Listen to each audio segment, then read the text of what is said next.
غیر قانونی تارکین وطن کو دی گئی ڈیڈ لائن ختم ہو گئی۔ لاہور سے غیر ملکیوں کی بڑی تعداد اپنے وطن واپس لوٹ گئی۔ تاہم جو ابھی بھی مقیم ہیں ان کے خلاف بڑے پیمانے پر کریک ڈاؤن کی تیاریاں مکمل ہیں۔ تفصیلات وسیم ریاض کی رپورٹ میں دیکھیے۔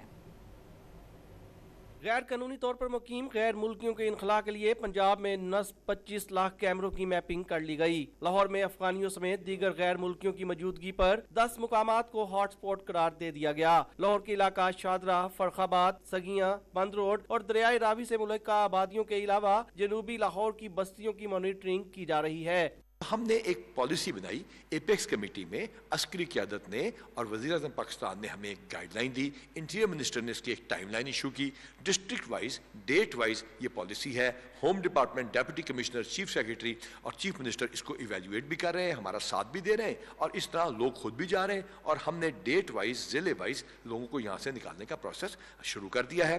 حکام کے مطابق انخلاء کے عمل کو شفاف اور منظم بنانے کے لیے پنجاب کے اضلاع کو مختلف کیٹیگریز میں تقسیم کر دیا گیا ہے۔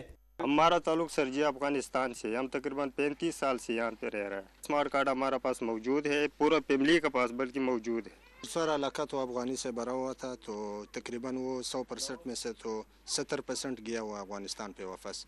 پنجاب پولیس کی 2 لاکھ فورس غیر ملکیوں کے انخلاء میں سیکیورٹی فرائض کے علاوہ سرچ آپریشنز اور کریک ڈاؤن میں حصہ لے گی۔ کیمرہ مین عدنان اقبال کے ساتھ وسیم ریاض، ڈان نیوز، لاہور۔